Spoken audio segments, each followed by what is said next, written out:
Today we're going to work on this World War II Jeep, which has the correct 6-volt system as far as alternator, generator, and voltage regulator. But the customer would like to have 12 volt, so we're going to begin by removing the battery and the generator and get ready to install a 12 volt alternator in the place of this 6-volt system.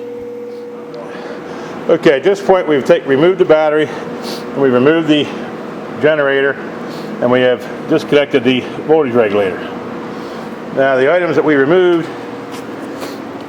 the generator, its assorting brackets and mounting hardware, and the wire from the generator to the voltage regulator. And we'll be replacing them with an alternator and a new set of custom-made brackets for the adjusting and for the mounting.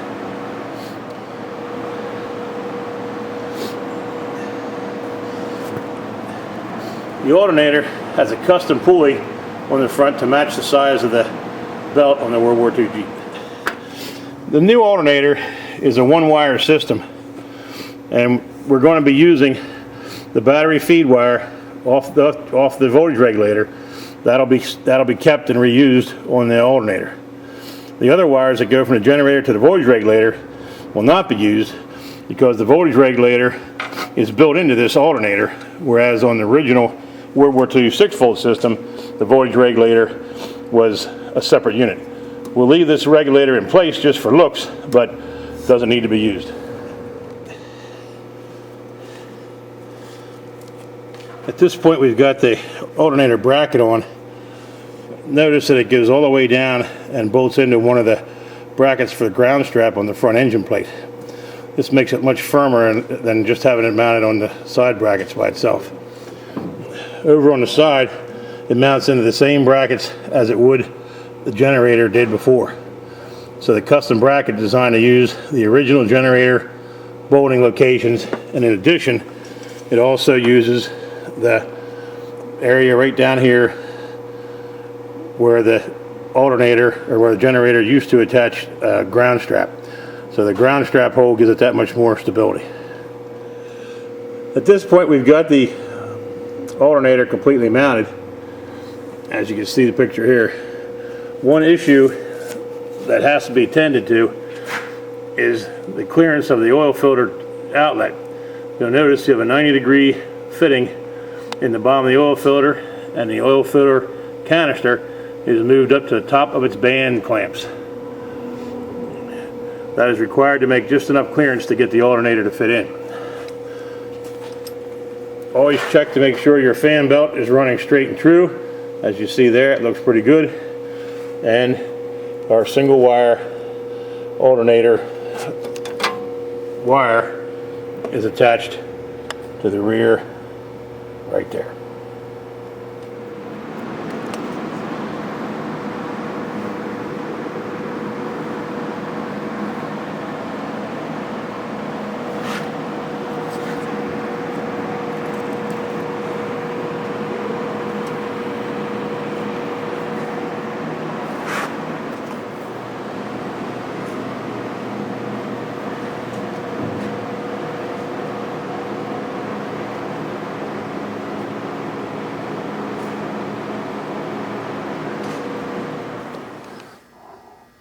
The World War II Jeep taillight assembly has a unique problem in converting it over to 12 volt.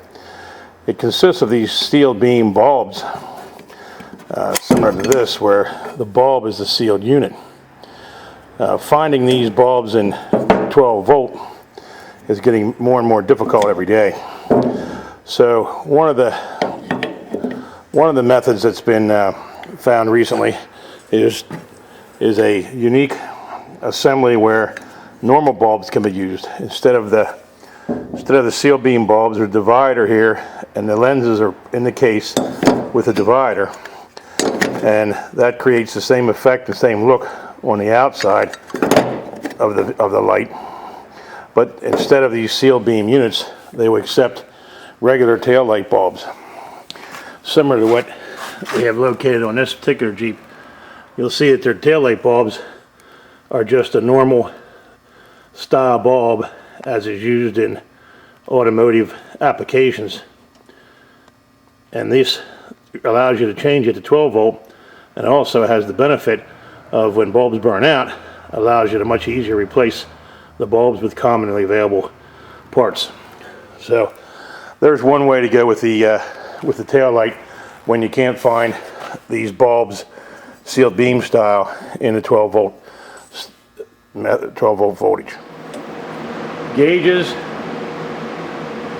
The fuel gauge is what we changed. What we actually did was added a reducer to the back of it.